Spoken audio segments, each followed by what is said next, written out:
Planet Finance Business School, High-Tech City, Hyderabad. BCom, BBA, PGDM, MBA. Call 9000 Ramesh గారు ఇప్పుడు US మొత్తం ఈ వెపన్స్కి సంబంధించి కావచ్చు, లేకపోతే వాళ్ళ ఎయిర్ డిఫెన్స్ సిస్టమ్ కావచ్చు, లేకపోతే యుద్ధ విమానాలకు సంబంధించి కావచ్చు, ప్రపంచానికి చాలా దేశాలకి వీళ్ళే ఎక్స్పోర్ట్ చేస్తారు. అంత టాప్ లేటెస్ట్ టెక్నాలజీ ఇవన్నీ ఉండి కూడా ఇరాన్ ఎట్లా F-15ని నేలమట్టం చేసింది. ప్లస్ ఇప్పుడు దీనివల్ల F-15 ఇన్సిడెంట్ తర్వాత యుఎస్ ఎయిర్ సుపీరియారిటీ నేరేటివ్కి డెంట్ పడిందని మనం అనుకోవచ్చా? దాన్ని అలా చూసే పరిణామ క్రమంలో నా యొక్క అనాలిసిస్ ఏంటంటే సార్, యుద్ధం అన్న తర్వాత అటు 2, ఇటు 2 పడిపోతా ఉంటాయి. హ్మ్. ఇది F-15 పడింది కాబట్టి మనం కంప్లీట్‌గా అమెరికన్ ఎయిర్ సుపీరియారిటీని హ్మ్. డౌట్ చేయాల్సిన విధంగా అయితే అంటే నేను నేను ఎందుకు చూడను. అడుగుతున్నా అంటే యుఎస్‌కి సంబంధించి F-35 కావచ్చు. F-35 అంటే వాళ్ళ దగ్గర ఉన్న లేటెస్ట్ అవును. వరల్డ్‌లో టాప్ అవును. ఫైటర్ జెట్ అది.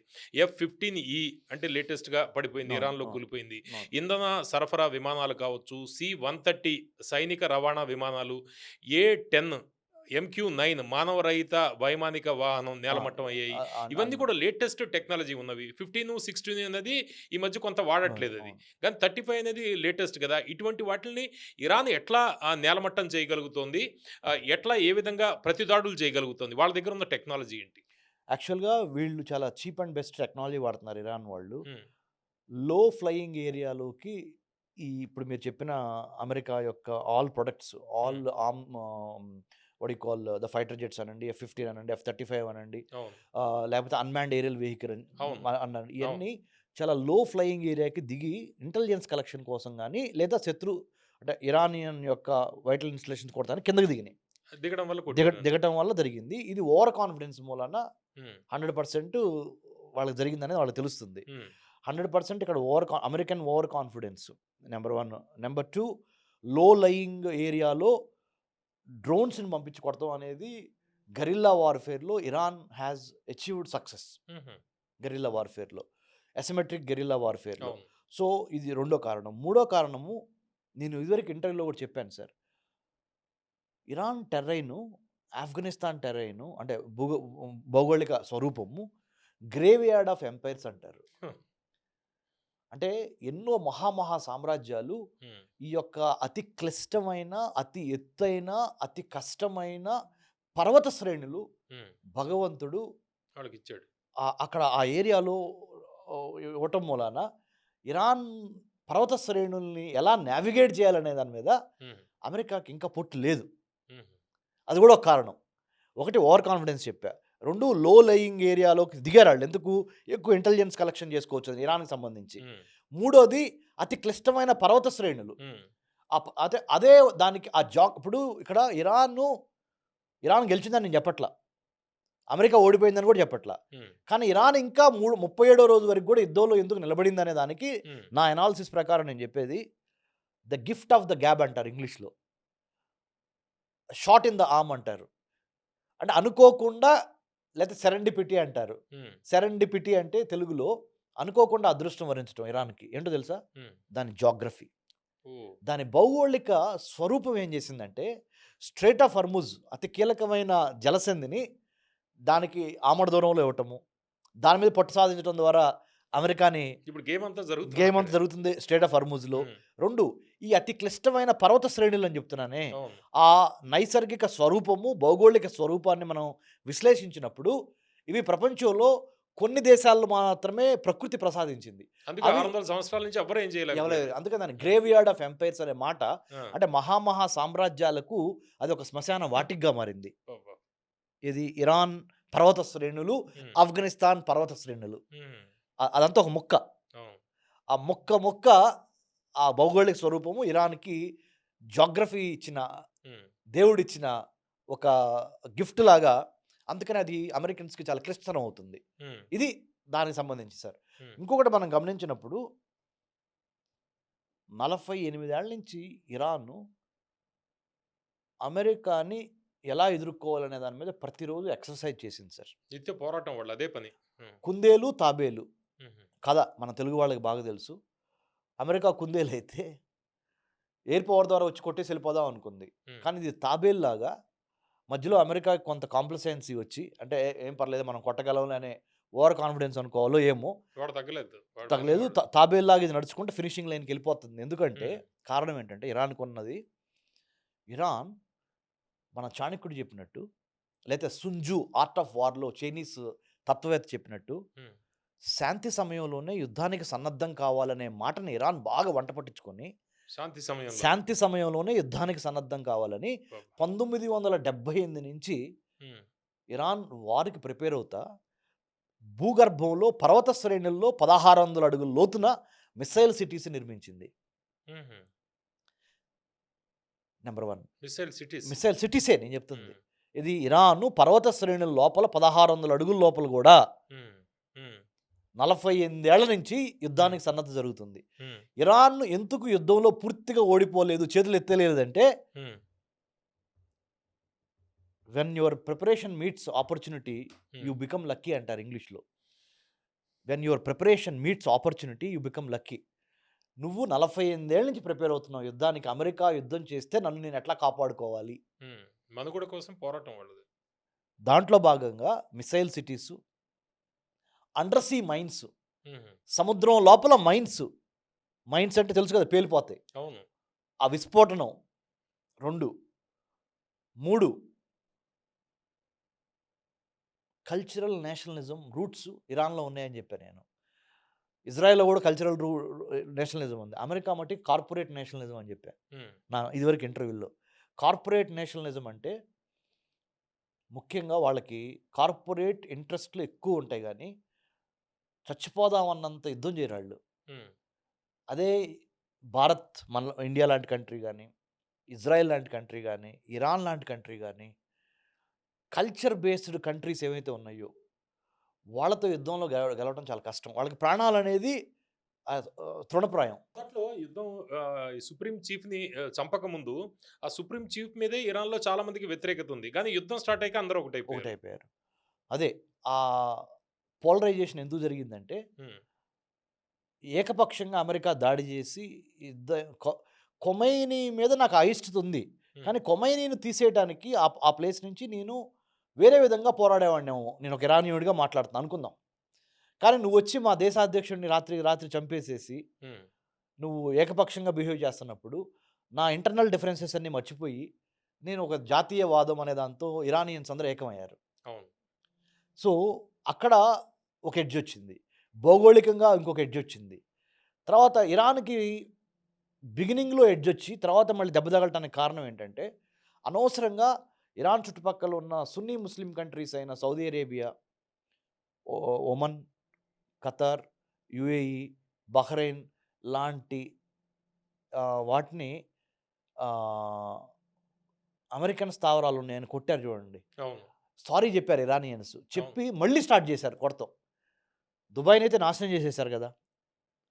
సో, అందుకని ఇప్పుడు మళ్ళీ వ్యతిరేకత పెరుగుతుంది ఇరాన్‌కి. Iran hmm. ఇప్పుడు జాగ్రత్తగా ఉండాల్సిందేంటంటే, Gulf cooperation council countries America యొక్క ప్రెసిడెంట్ అయిన ట్రంప్‌కి, హ్మ్. ముఖ్యంగా సౌదీ అరేబియా చాలా పెద్ద మొత్తం ఆఫర్ చేస్తున్నది. ఇది ఇరాన్‌ని చేసేదేదో పూర్తిగా కార్యం. కొంత మొదట్లో గల్ఫ్ కంట్రీస్ కొంత న్యూట్రల్‌లో ఉన్నా ఉన్నా కూడా ఇప్పుడు ఇప్పుడు వ్యతిరేకంగా ఎందుకంటే ఎక్కువగా మరి ఇరాన్ యొక్క డ్రోన్ స్ట్రైక్స్ గాని నష్టపోతున్నారు కదా! ఇప్పుడు. మూలాన ఈ గల్ఫ్ కంట్రీస్ నష్టపోతున్నాయి. అవును. అందుకని వాళ్ళు ఆ ఐకమత్యం వచ్చిందంటే కష్టమైపోద్ది. హ్మ్. సో, అందుకని ఇప్పుడు రకరకాలుగా యుద్ధం మారుతుంది. స్వరూపం మారుతుంది. హ్మ్. సో, చాలా ఇది క్రూషియల్ స్టేజ్. ఇంకొక ఇంకొక 24 అవర్స్‌లో హ్మ్. అమెరికన్ ప్రెసిడెంట్ విధించిన 48 అవర్స్ కంప్లీట్ అయిపోద్ది. హ్మ్. నాకు తెలిసి రేపు మార్నింగ్ ఈ రేపు సమయానికి మార్నింగ్. ఇండియన్ కాలమానం ప్రకారము హ్మ్. 48 అవర్స్ కంప్లీట్ అయ్యిద్ది. 48 అవర్స్ లోపల హర్ముజ్ జలసంధి ఓపెన్ అన్నా చెయి. లేదా డీల్ కన్నా ఒప్పుకో హ్మ్. అనేది ట్రంప్ పెట్టిన లేకపోతే కండిషన్. ఒక్క రోజులో నాశనం చేసేస్తా ఇరాన్ లేతే ఒక మొత్తం. రోజులో నాశనం ఎలా చేసేస్తారు. చేయగలడు? ఏం చేస్తాడు? ఇప్పటిదాకా చేయలేని వాడు చేయగలడా? రైట్. ఇప్పుడు ఇది ఈ వాళ్ళ ప్రశ్న. వాళ్ళ ప్రతిఘటన ఏ విధంగా ఉంటుంది ఆ! ఇరాన్‌ది? 100% అమెరికాకి మిలిటరీ సామర్థ్యంలో అమెరికాని తక్కువ అంచనా ఏసే పరిస్థితి లేదు సార్. ఆ! కాకపోతే ఇక్కడ బ్యాటిల్ గెలిసే పరిణామ క్రమంలో వార్ ఓడిపోకూడదు. హ్మ్. రైట్? అది ఇరాన్ అయినా గాని, అమెరికా అయినా గాని. బ్యాటిల్ గెలుస్తున్నావు. కానీ వార్ ఓడిపోతున్నావా? అనేది ఇక్కడ పెద్ద క్వెషన్ మార్క్. హ్మ్. అంటే అమెరికా వైపు నుంచి కూడా, వీటి ఇరాన్ వైపు నుంచి రెండిట్లకి కూడా తేడా ఏంటి? చాలా తేడా ఉంది. బ్యాటిల్ అంటే చిన్న వీధి తగాదా లాంటిది. హ్మ్. వార్ అంటే పూర్తిగా గెలవటం. పూర్తి ఆధిపత్యం గెలవటం. హ్మ్. సో, నువ్వు చిన్న చిన్న విజయాలు చూస్తున్నావు గానీ, పెద్ద విజయం అసలు కావాల్సిన విజయం రావాలి. అసలు అమెరికాకి కావాల్సిన విజయం ఏంటి అనే దాని మీద గూడా అమెరికాలో స్టేట్ డిపార్ట్‌మెంట్ ఒక మాట చెబుతుంది. డిపార్ట్‌మెంట్ ఆఫ్ వార్ ఒక మాట చెబుతుంది. అమెరికన్ ప్రెసిడెంట్ ఒక మాట చెప్తున్నాడు. హ్మ్. రిపబ్లికన్ పార్టీల్లో మళ్ళీ 2 వర్గాలయ్యి ఒకళ్ళు ఒక వర్గం చెబుతున్నారు. ఇంకోళ్ళు ఇక్కడ రకరకాలుగా మారిపోతుంది. సో, మనం గమనించాల్సిందేంటంటే ఇక్కడ యుద్ధం ఎన్ని రకాలుగా మారినా గానీ, మనకది తీవ్రమైన నష్టాన్ని కలిగించేదే కాబట్టి, మరి ముఖ్యంగా energy security, food security, water security, cyber security, coastal security, maritime security, environmental security, health హ్మ్. సెక్యూరిటీ, ఎన్ని రకాల సెక్యూరిటీలున్నాయో మీరు అన్ని రకాలు విశ్లేషణ చేయండి. ప్రతి సెక్యూరిటీకి దెబ్బే యుద్ధం, వార్. సో, దాన్ని ఏ విధంగా మనం కంట్రోల్ చేయాలి అనే దాని మీద ముఖ్యంగా భారత్ లాంటి దేశాలు దాని యొక్క సెగ, యుద్ధ సెగ మన వంటగదులకి రాకుండా, మన ఇంట్లో పెళ్ళిళ్ళకి తగలకుండా, లేతే మన ఫంక్షన్‌లకి తగలకుండా, లేతే మన నిత్యకృత్యాలు, మన ఆర్థిక కార్యకలాపాలకు తగలకుండా చూసుకోవాల్సిన అవసరం చాలా ఉంది కాబట్టి, మనము ఇప్పుడు శాంతి వైపు ఎంతవరకి భారత్ గాని, మిగతా దేశాలు గాని చేయగలిగితే అంత మంచిది. రమేష్ గారు ఇప్పుడు మెయిన్ ఇప్పుడు వీళ్ళు ఒక్క రోజులో ఇరాన్‌ని మేము ఏదైనా అంతం చేయగలం అనేది ట్రంప్ చెబుతున్నాడు. గతంలో కూడా చాలా సీరియస్‌గా చెప్తూనే ఉన్నాడు. అయితే ఇప్పుడు యురేనియము ఈ పవర్ ప్లాంట్స్ మీద కూడా వీళ్ళు దాడి చేయొచ్చు అనేది కొంత జరుగుతుంది. కొంత లీక్ అవుతుంది అనేది కూడా వస్తుంది. ఒకవేళ ఇరాన్‌లోని న్యూక్లియర్ పవర్ ప్లాంట్స్ మీద దాడి చేస్తే అది లీక్ అయితే ఎందుకంటే అక్కడ మీకు ఓషన్‌లో వీటిల్లో కలిస్తే చుట్టుపక్కల గల్ఫ్ కంట్రీస్ హ్మ్. కూడా చాలా ప్రమాదం ఏర్పడే అవకాశం ఉంది కదా! కేవలం ఒక్క ఇరానే కాకుండా చుట్టుపక్కల దేశాలు మొత్తం డ్యామేజ్ అయ్యే పరిస్థితి లేదంటారా? 100% ఆ ఛాన్స్ ఉందండి. హ్మ్. చేస్తాడంటారా అటువంటి దాడులు? సీ న్యూక్లియర్ ప్లాంట్స్‌ని డైరెక్ట్‌గా అటాక్ చేయకుండా మిగతాయన్నీ హ్మ్. అంటే న్యూక్లియర్ ప్లాంటు యురేనియం ఎన్రిచ్‌మెంటు బాంబుగా తయారయ్యే ఆ ప్రాసెస్ ఉంటది చూడండి. హ్మ్. ఆ ప్రాసెస్‌కి సంబంధించిన ముడి పదార్థాలు గాని, వాటిల మీద గాని కొట్టొచ్చు. హ్మ్. డైరెక్ట్‌గా ప్లాంట్ మీద కొట్టకుండా. ఓకే. విడివిడిగా ఉంటాయి కదా! విడిగా వేరే వేరే చోట్లుంటాయి. లేదా హ్మ్. మధ్యలో ఉన్న రవాణా వ్యవస్థను దెబ్బతీయొచ్చు. హ్మ్. అంటే వంతెనలు, కల్వర్టర్లు లేకపోతే అండర్‌గ్రౌండ్ అవును. వీటిలు ఇన్‌ఫ్రాస్ట్రక్చర్. ఇన్‌ఫ్రాస్ట్రక్చర్‌ని కొట్టొచ్చు. హ్మ్. ఆ విధంగా తప్పనిసరిగా ట్రంప్ చేసే అవకాశం ఉంది. అది న్యూక్లియర్ వాటి మీద డైరెక్ట్‌గా దాడి చేయటం మూలాన ఆ హ్మ్. కాన్సిక్వెన్సెస్ మీరు చెప్పినట్టు మానవ రక్షణ, హ్యూమన్ సెక్యూరిటీకి అవును. చాలా విఘాతం కాబట్టి కొన్ని ఆహ్, దశాబ్దాలు, కొన్ని కొన్ని శతాబ్దాలే అది ఉంటాయి. ఉంటాయి కాబట్టి అంతవరకు ఎళ్ళకపోయినా వేరే హ్మ్. విధంగా ఇరాన్‌ని బాగా అయితే వీక్ చేసే కొట్టే దాంట్లో జరగొచ్చండి. నెక్స్ట్ ఇరాన్ వాళ్ళు దీనికి ఎట్లా ముందరకు వెళ్ళే అవకాశం ఉంది? అదే ఇరాన్ ఇప్పుడు చెప్తున్నదే మీరు ఎందుకంటే వాళ్ళు మేము తగ్గం అంటున్నారు కదా! స్ట్రెయిట్ ఆఫ్ హర్మూజ్ అనేది ఇరాన్ చేతిలో ఉన్నప్పుడు బ్రహ్మాస్త్రం సార్. హ్మ్. ఆ స్ట్రెయిట్ ఆఫ్ హర్మూజ్‌ని గనక వీళ్ళు ఆహ్, ఆల్టర్‌నేటివ్ రూట్‌లు గనక చూసుకోగలిగితే గల్ఫ్ కోఆపరేషన్ కౌన్సిల్ కంట్రీస్ హ్మ్. వాళ్ళ ఆయిల్ ఎక్స్‌పోర్ట్‌కి. హ్మ్. అప్పుడు స్ట్రెయిట్ ఆఫ్ హర్మూజ్‌ని ఆహ్, ఆటోమేటిక్‌గా ఇది చేసేయొచ్చు. హ్మ్. అంటే దాని ప్రాముఖ్యత తగ్గిపోద్ది. హ్మ్. కానీ ఓవర్ నైట్ హ్మ్. స్ట్రెయిట్ ఆఫ్ హర్మూజ్‌కి ఆల్టర్‌నేటివ్ రూట్స్‌ను సాధించడం చాలా కష్టం. ఓకే. కాబట్టి ఇప్పుడు ఇరాన్ స్ట్రెయిట్ ఆఫ్ హర్మూజ్ ద్వారా జాగ్రఫికల్లీ ఆ డివిడెండ్ అడ్వాంటేజ్‌లో ఉంది. హ్మ్. జియో పాలిటిక్స్‌లో Iran is on the advantages side hmm. Because of strait of Hormuz. Hmm. ఇప్పుడు ట్రంప్ అన్నట్టుగా మిగతా ఇంకో 24 అవర్స్‌లో ఇరాన్ గనక స్ట్రెయిట్ ఆఫ్ హర్మూజ్ ఓపెన్ చేయకపోతే ఏం చేయొచ్చు అనే దాని మీద నా విశ్లేషణ ఏంటంటే, డెఫినిట్‌గా ఇరాన్‌కి సంబంధించిన కర్గ్ ఐలాండ్ గాని, హ్మ్. మిగతా ఇంపార్టెంట్ ఐలాండ్స్ ఉన్నాయి చూడండి సార్. అవును. వాటి మీద దాడి చేసేసి, వాటిని నిర్వీర్యం చేసి, తద్వారా ఇప్పుడు జిబూతి అని మీరు పేరు వినే ఉంటారు. అవును. యెమెన్‌కి అవతల పక్కన ఉంది. అవును. అలా ఒక ఇంటర్నేషనల్ కోయలేషన్ ఆఫ్ ఆర్మీస్‌ని అక్కడ పెట్టి స్ట్రెయిట్ ఆఫ్ హర్ముజ్‌ని కాపాడతాననే ప్రపోజల్‌తో అమెరికా ముందలకి రావచ్చు. హుహు. కర్గ్ ఐలాండ్‌ని కొట్టేసి. హ్మ్. ఇరాన్ యొక్క కర్గ్ ఐలాండ్‌ని కొట్టి, ఇరాన్‌ని నిర్వీర్యం చేసి, మరి స్ట్రెయిట్ ఆఫ్ హర్ముజ్‌ని ఎట్లా మేనేజ్ చేయాలి అన్నప్పుడు, సాధారణ పరిస్థితులు నెలకొనే వరకు ఒక ఇంటర్నేషనల్ కోయలేషన్ ఆర్మీస్‌ని అక్కడ పెడతానికి హ్మ్. అదే కర్గ్ ఐలాండ్‌లో అమెరికా మిగతా ఆర్మీస్‌ని ఒక చోటకి తీసుకొచ్చి పెట్టే అవకాశం ఉంది. Strait of Abraham Hormuz Lincoln కూడా అక్కడికి చేరుకుందట. వీళ్ళ చేరుకుంటుంది. ట్రూప్స్ కూడా వస్తున్నాయి. ఇంకోటి సార్, హ్మ్. నేటోలో గూడా చీలికలొచ్చి ఇప్పుడు అమెరికన్ ప్రెసిడెంట్‌కి నేటో సెక్రటరీ జనరల్ వాషింగ్టన్ వచ్చి హ్మ్. నేను మీకు సహకరిస్తానని చెప్తున్నాడిప్పుడు. అవును. మొన్నటి వరకు నేటో దూరంగా ఉంది. అవును. అది అమెరికాకు ఇప్పుడు కొద్దిగా స్ట్రాటజిక్ అడ్వాంటేజ్ అయింది. హ్మ్. రైట్? ఇరాన్‌కి వ్యతిరేకంగా. హ్మ్. అదెందుకు జరిగింది అంటే ఎందుకు మళ్ళీ యూ టర్న్ తీసుకుంది నాటో? ఎందుకంటే 60% అమెరికా బిల్ పే చేస్తుంది నేటో నిర్వహణకి. అవును. అవును. మీరు మీరు చేసుకోండి నేను విత్‌డ్రా అయిపోతానని చెప్పాడు American president hmm. Donald Trump. నేటోలో నుంచి నిన్ను తప్పుకుంటే నేటో కూలిపోద్ది. జర్మనీ, ఫ్రాన్స్ వీళ్ళు పెట్టుకునే స్టేజ్ లేదు. హ్మ్. ఇది అంత అంత ఖర్చు పెట్టుకునే స్టేజ్ లేదు.